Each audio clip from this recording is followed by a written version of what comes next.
et dire que tout est parti d'une histoire d'hémorroïdes.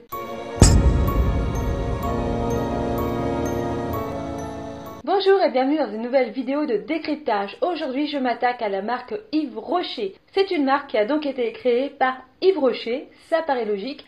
Elle a été créée en Bretagne, à la Gacilly, c'est-à-dire dans le Morbihan. C'est en découvrant les vertus médicinales de la ficaire, qui est donc un remède contre les hémorroïdes, qu'il a eu envie de créer des produits à base de plantes, sa fameuse cosmétique végétale. Il décide de fabriquer sa crème de chez lui et comme il n'a pas les moyens d'avoir un magasin, le plus simple pour lui était de vendre ses produits par correspondance. C'est donc en se faisant connaître à partir de petites annonces dans les magazines qu'il a commencé donc son entreprise.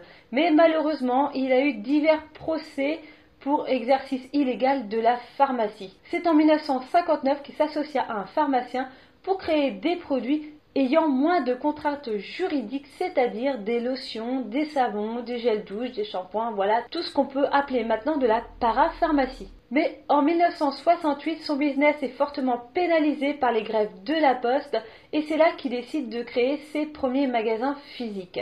C'est donc en 1969 que le premier magasin apparaît à Paris. En 1978, il ajoute au site de la Gacilly un pôle dédié au maquillage et en 1982 un pôle dédié au parfum. Actuellement, le président du groupe, c'est Brice Rocher, son petit-fils, parce que le fondateur du groupe, Yves Rocher, est mort en 2009. Le groupe possède des marques dont Petit Bateau, Dr Pierre Ricot, Daniel Jouvence, Sabon et Stanum. Dès le début, il a privilégié l'agriculture biologique et une démarche éco-citoyenne.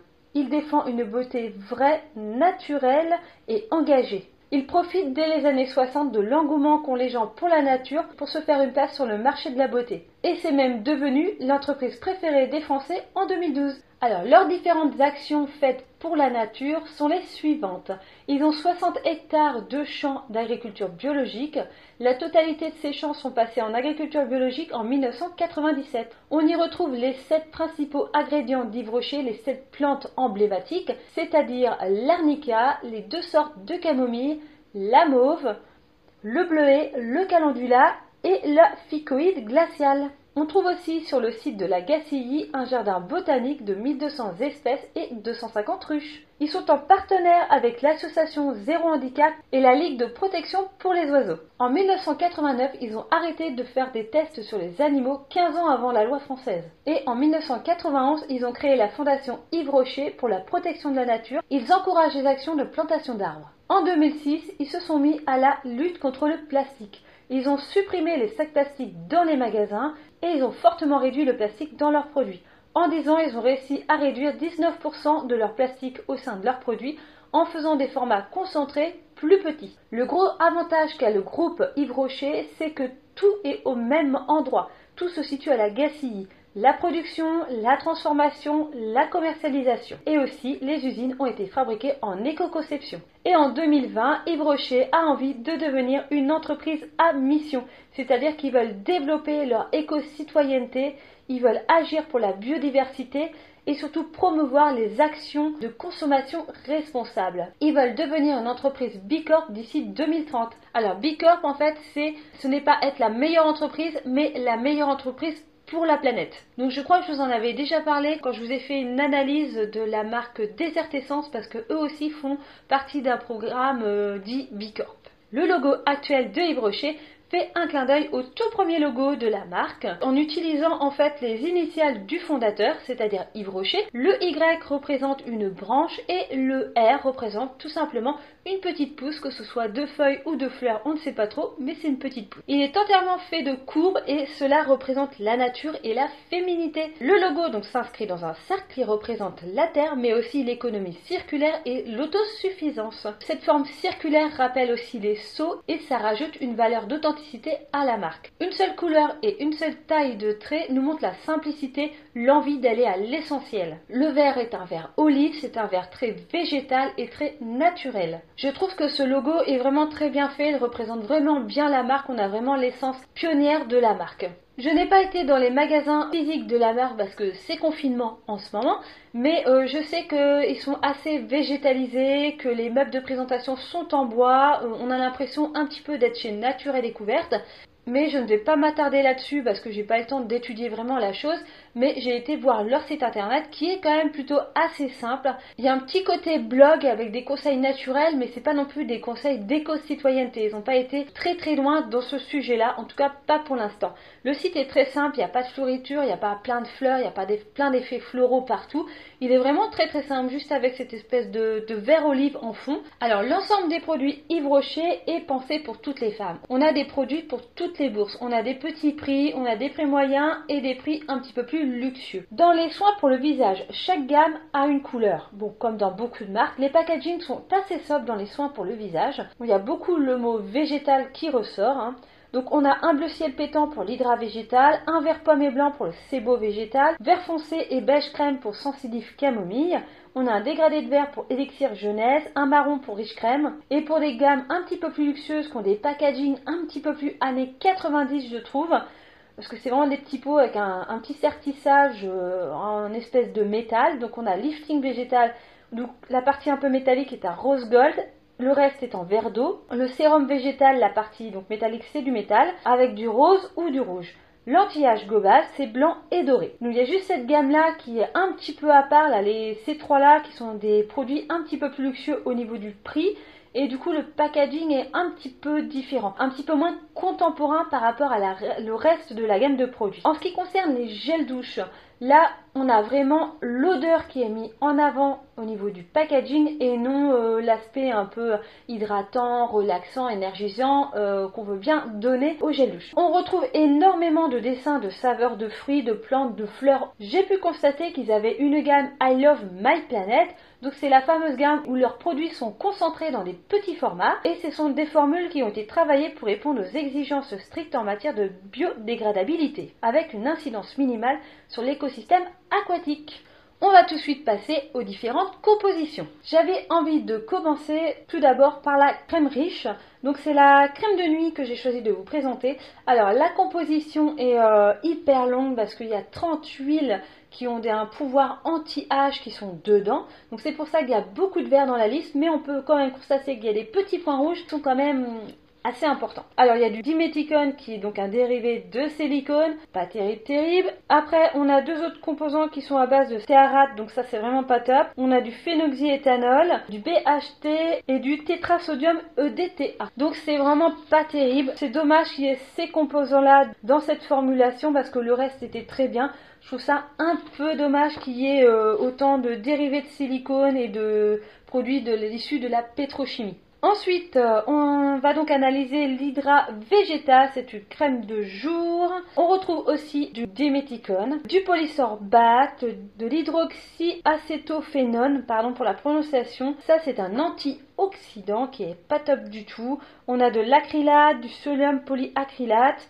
Voilà, il y a vraiment beaucoup de choses qui sont vraiment pas terribles non plus dans ce produit. C'est fortement dommage parce que le reste est correct. Ensuite, j'ai analysé le Super Essence Correcteur. Donc ça, c'est un soin qui coûte la peau du cul. Et on retrouve aussi pas mal de choses pas super terribles. Il y a un PEG, c'est un tensioactif qui est hyper polluant au niveau de la fabrication. Donc c'est vraiment pas terrible. Après, on a encore de l'hydroxyacétophénone. On a du polyacrylate cross polymère 6. Pas terrible non plus. Il y a vraiment que ces composants là qui sont pas très bien dans le produit, mais au niveau environnemental, voilà, c'est pas terrible. C'est des produits qui coûtent très cher à l'environnement au niveau de leur fabrication. Donc voilà, c'est pas top et ouais, je comprends pas trop pourquoi il y a ça dans ce type de produit avec toute leur éthique environnementale qu'ils ont en fait dans leur discours. Un autre produit vraiment phare de la marque, en tout cas moi quand j'ai connu la marque il y a une trentaine d'années, c'était l'un de mes produits chouchous, c'est-à-dire le gommage à l'abricot à base de morceaux de noyaux d'abricot. Alors on retrouve du cétète et du cétéarète, on a de l'hydroxyacétophénone, c'est tout en composant un petit peu caca burk. Le reste de la compo est plutôt bien. Je trouve ça un petit peu dommage pour ce type de produit qui est quand même assez basique comme concept. C'est juste normalement une espèce de crème hydratante avec des morceaux de noyaux d'abricot dedans qui permet de gommer la peau. Là, ils auraient pu faire une composition beaucoup plus clean depuis un bon moment qui serait vraiment en accord avec leur éco-citoyenneté. Donc ouais, là je suis un peu déçue de ce produit. Il y a quelques petits composants pas top, mais je pensais que la composition, j'allais peut-être avoir un ou deux éléments caca burk, mais pas 4 quoi. Ensuite, je me suis attaquée au fameux gel douche.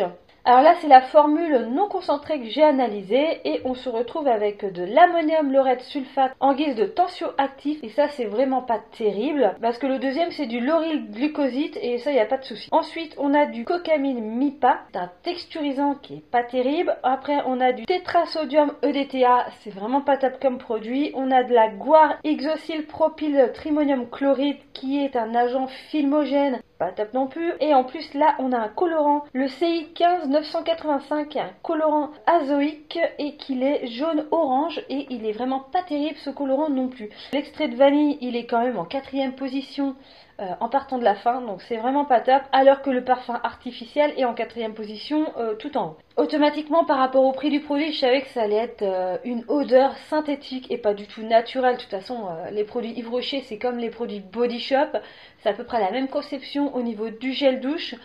C'est vraiment pas terrible. Oui, ça sent super bien, ça sent super fort, c'est vraiment enivrant. Sur le côté efficacité du produit, il n'y a pas de souci, mais au niveau de la composition, on est loin d'un produit très très bon quoi. Donc la composition est typique d'un produit vendu à je sais plus, je crois que c'est entre 3 et 4 euros les 400 ml, une chose comme ça. Donc oui, ça correspond parfaitement à la gamme de prix par rapport aux composants. Ils auraient quand même pu faire un petit effort un petit peu plus écologique sur la composition de ces produits. Après, je me suis attaquée au shampoing sans sulfate réparateur. Donc ça, je trouvais ça plutôt bien qu'ils aient une gamme sans sulfate. Mais le tensioactif qui a été choisi, c'est du disodium laureth sulfosuccinate. Et c'est pas un tensioactif super top, il est un poil irritant. On a du PEG7, du cocamine MIPA, on a encore la guar hydroxypropyltrimonium chloride et on a aussi un PEG 150 d'hystéarate. Le shampoing n'est pas pourri en soi, mais il y a quand même quelques composants qui sont pas terribles au niveau environnemental. Là aussi, je comprends pas pourquoi il y a un choix comme ça. Ce shampoing existe en version concentrée. Ils nous disent bien que c'est une formule biodégradable sans silicone. Le flacon recyclable composé à 100% de plastique recyclé. Incidence réduite sur l'écosystème aquatique. Par contre, dans celui-ci, on a du sodium laureth sulfate. Alors, je comprends pas pourquoi la version condensée n'est pas sans sulfate. Je comprends pas leur choix. Au niveau de l'après-shampoing, dans la même gamme, on se retrouve avec des quaterniums, donc en particulier le BN Trimonium Chloride qu'on retrouve aussi dans les après-shampoings de Desert Essence. En soi, il n'est pas mauvais, mais il faut pas que ce soit un après-shampoing trop récurrent pour vos cheveux, sinon il va vraiment avoir un effet filmogène dessus. Pour le gel douche, la version concentrée, la composition est quasiment identique. Et ce que je vous ai pas dit, c'est qu'il prône donc 50% de plastique et d'émissions de gaz à effet de serre en moins par rapport à l'emballage de gel douche en 400 ml. Ils mettent aussi que c'est une base à vente d'origine végétale et ça j'ai vraiment des doutes. Je suis pas très calée dans les tensioactifs, donc la gamme I Love My Planet est vraiment un bon départ en fait vers quelque chose de beaucoup plus éco-citoyen. Mais je trouve qu'on part quand même vers un système un petit peu greenwashing. La composition n'est pas parfaite et du coup le fait de, le fait de s'impliquer vraiment écologiquement dans ce type d'emballage, pourquoi ils n'ont pas fait une composition super clean et quitte à la labelliser? Je comprends parfaitement que ça reste à bas prix et qu'ils sont obligés de mettre des composants qui coûtent pas cher, donc plutôt des composants synthétiques que des composants naturels. Mais voilà, je comprends pas trop les choix qu'ils ont fait. Pour conclure, c'est quand même une marque qui a une très bonne éthique, qui a beaucoup d'intention de vouloir faire du bien pour la planète, mais je trouve qu'ils ne vont pas assez loin à l'heure actuelle. Ils sont proches du greenwashing avec leur marque I Love My Planet. Le fait de réduire les emballages, c'est une très bonne option. Après, ils auraient peut-être pu prendre une autre option, je ne sais pas laquelle. Le fait d'avoir fait des formats concentrés, c'est pas une si mauvaise idée en soi, mais je ne comprends pas pourquoi, dans ces cas-là, la composition n'a pas été aussi changée pour avoir une composition un petit peu plus clean ou encore plus clean que ce qu'ils ont là. J'espère que franchement, au cours des années, ils vont évoluer et enfin pouvoir proposer une gamme bio. Parce que Yves Rocher, c'est quand même une super marque qui est quand même ancrée, le côté très territorial, c'est vraiment une belle marque française. Et je trouve ça dommage qu'il n'y a pas voilà, une grosse partie de leur produit qui n'est pas passé en bio, même sans certification, juste avoir une belle composition, des beaux éléments, parce qu'ils sont quand même en train de prôner constamment l'agriculture biologique, le fait que c'est des plantes biologiques qu'il y a dans leurs produits, malgré que ce soit pas mis en valeur sur leur packaging. Ce n'est pas forcément écrit. Sur le site internet, il y a seulement la première face du produit en photo, il n'y a pas le blabla qui est à l'arrière avec la composition et le petit texte qu'il y a toujours sur les bouteilles. Donc c'est vrai que là je me base simplement sur les photos qu'il y a sur leur site internet qui sont quand même extrêmement petites et la composition des produits. Donc ça je ne sais pas si c'est vraiment mis en valeur sur le packaging, à un endroit sur le packaging, si c'est vraiment écrit voilà, à base de camomille bio ou des choses comme ça. Je pense que oui, mais là je peux pas le certifier à l'heure actuelle. Mais je trouve ça vraiment dommage qu'il n'y ait pas une gamme bio dans leurs produits parce qu'ils ont tout pour démarcher vers ce produit-là. En plus, voilà, vraiment au début des années 60, ils ont été vers cet engouement qu'il y avait pour les produits naturels, ils ont foncé dedans et je comprends pas pourquoi ils se sont stoppés à un peu faire comme Body Shop, que des produits, voilà, avec, ils sont à demi bien, il y a quand même des composants pas terribles dedans, mais à côté de ça, une super bonne éthique au niveau marketing. Et je comprends pas pourquoi ils n'ont pas continué dans l'enfilade de s'engouffrer vers la mode qu'il y a en ce moment des produits bio et de faire des gammes bio. Parce que là, au final, Garnier qui a commencé à avoir des gammes bio dans les supermarchés, est en train de prendre de l'avance sur Yves Rocher vis-à-vis de la clientèle 100% bio. Donc je sais pas, je comprends pas pourquoi ils s'arrêtent à leur clientèle actuelle et qu'ils essayent pas justement de développer un produit bio pour pouvoir aller démarcher auprès des biocoop ou des choses comme ça. Et voilà, il y a quand même un fort potentiel au niveau de la clientèle de pouvoir ramener, pouvoir en gros gagner encore plus de fric en faisant des produits bio et justement en englobant tous ces clients qui ne sont pas à l'heure actuelle leurs clients. Donc je sais pas, il y a une démarche marketing qui est un petit peu étrange. Parce que, voilà, ils sont quand même à fond dans devenir une entreprise parfaite, super clean, vraiment dans le domaine, on bosse dans le local, on est super bien, hein, on n'a pas beaucoup d'impact.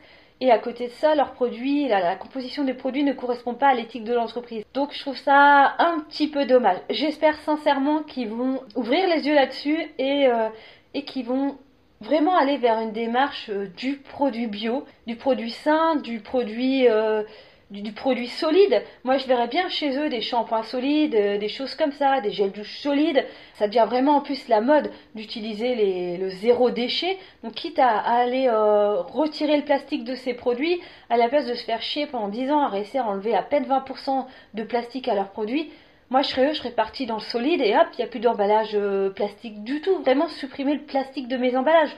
Je pense que c'est une marque qui pourrait faire évoluer sa clientèle vers justement ce type de produit et emmener toute cette masse de clients qu'ils ont, qui aiment la nature, mais qui ne sont pas forcément très assidus sur la composition des produits, qui n'ont peut-être pas cette attente, et justement essayer de les emmener vers un monde plus bio, quoi.